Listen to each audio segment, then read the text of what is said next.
वसुदेवम सुतम देवम कंस चाणूरमर्दनम देवकी परमानंदम कृष्णम वंदे जगतगुरु। ईश्वर परम कृष्ण सच्चिदानंद विग्रह अनादिर आदिर गोविंद सर्व कारण कारणम। जय श्री कृष्ण। मित्रों, सादर नमस्कार, प्रणाम। आज की इस वीडियो में हम बात करेंगे एक केस की। सिंह लगन की जन्म कुंडली है।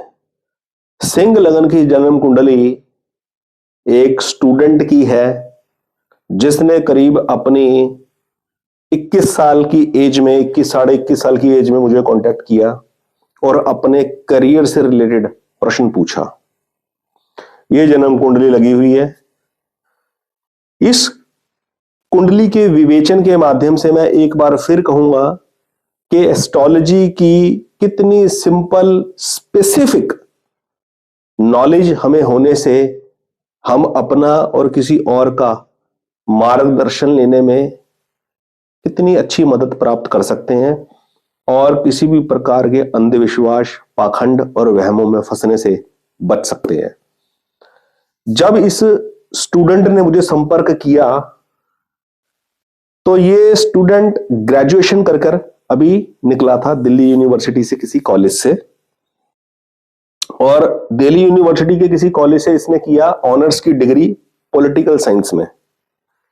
आर्ट साइड से इसने पढ़ाई करी। स्टूडेंट ने घर के सर्कमस्टांसेस फाइनेंशियली बहुत कोलैप्स्ड करने की वजह से, ड्यू टू एनी रीजन के वो फाइनेंशियल लॉस उनके पेरेंट्स को फैमिली बिजनेस में किसी भी वजह से हुआ है, मार्केट ट्रेंड की वजह से या कोई पेमेंट्स फंस गई, फाइनेंशियल क्राइसिस ये क्रिएट हो गई कि बच्चे को फर्दर प्रोफेशनल कोई डिग्री करने के लिए पैसे का सपोर्ट नहीं था कि बच्चा कुछ अब्रॉड जाके करने का कैलिबर तो रखता है पर जा नहीं पा सकता क्योंकि इन्वेस्टमेंट के लिए अमाउंट नहीं है, लोन लिया नहीं जा सकता क्योंकि कोई एलिजिबिलिटी नहीं है, और रेंटल फ्लैट पे वो रह रहे हैं दिल्ली जैसे शहर में, और आगे बच्चे को समझ नहीं आ रहा कि मैं क्या करूं, किस डायरेक्शन की तरफ बढ़ूं। तो इस कुंडली को एनालिसिस कर मैंने उस बच्चे को उसकी उम्र को देखते हुए क्या उसे सजेस्ट किया। आज उसकी चर्चा है।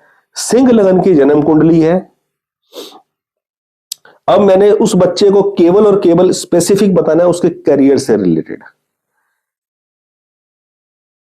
देखिए कितनी सिंपल प्रेडिक्शन है।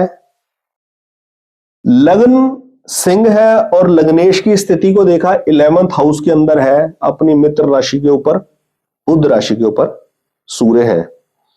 और जिस वक्त बच्चे ने कुंडली दिखाई थी उस वक्त उसकी चल रही थी महादशा शनि की, और अंतिम किनारे पे थी, लास्ट की सेकंड लास्ट अंतर्दशा चल रही थी सिंह उसमें, शनि में। और कॉम्बिनेशन देखिए, अभी मैंने पिछले 1 या 2 वीडियोस में मैंने बताया इनर सर्कल और आउटर सर्कल के बारे में कि किस प्रकार इनर सर्कल होता है कुंडली का।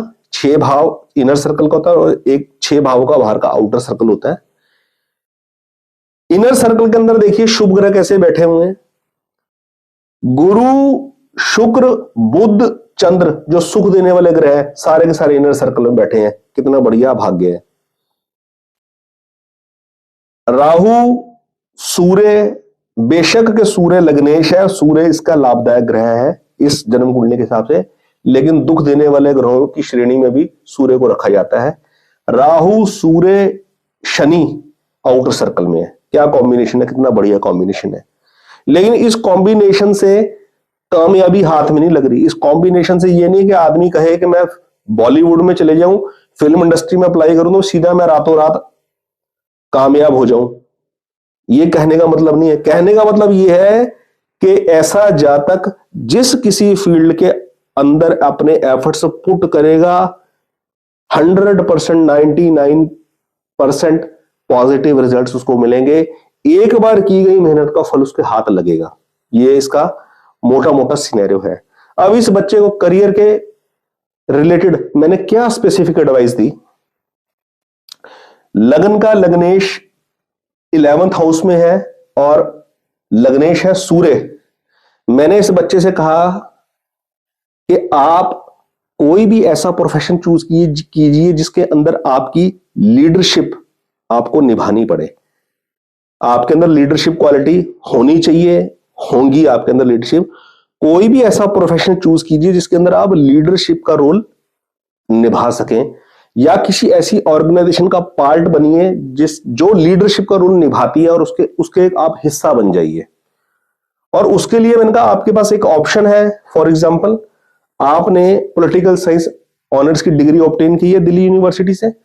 जो एम्बेसीज होती हैं, एम्बेसीज के अंदर एक डिवीजन होता है political adviser to ambassador, commercial adviser, ऐसे हर डिफरेंट फील्ड के एडवाइजर्स होते हैं उस सिस्टम में, उस एडमिनिस्ट्रेटिव सिस्टम में। तो मैंने बच्चे को सजेस्ट किया कि आप अपना एक बढ़िया सा रिज्यूम बना के सभी एम्बेसीज में डाल सकते हैं। और दूसरा एक अच्छा ऑप्शन और है कि आप गवर्नमेंट कॉम्पिटिटिव एग्जाम्स के अंदर तैयारी कर भी, सीरियसली तैयारी कर अपना कॉम्पिटिटिव एग्जाम की तैयारी करके पेपर दे सकते हैं। क्योंकि दशा छठे भाव की और 11वें भाव की दशा चल रही थी, शनि की दशा चल रही थी। शनि का कॉम्बिनेशन लग्नेश के साथ बिल्कुल एंटी है, तो अपने एफर्ट्स के अंदर कामयाबी मिले उसके लिए मैंने लग्नेश के रेलेवेंट जेमस्टोन को प्रिस्क्राइब किया, रूबी नग को। मैंने कहा आप माणिक धारण कीजिए 5.25 रत्ती का गोल्ड में, स्पेसिफिक गोल्ड में, not in copper. Ruby always should be weird in gold.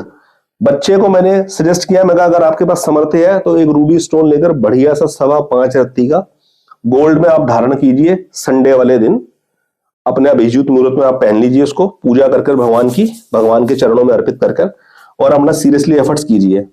अब मैं अपनी प्रेडिक्शन की कोई तारीफ नहीं कर रहा, बिल्कुल जेन्युइन केस में आप बता रहा हूं। केवल बच्चे को स्पेसिफाइड किया कि उसको क्या किस तरह फोकस करना चाहिए।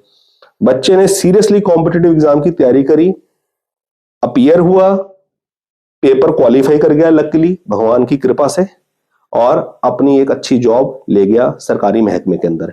ये स्टेटस है उस बच्चे का।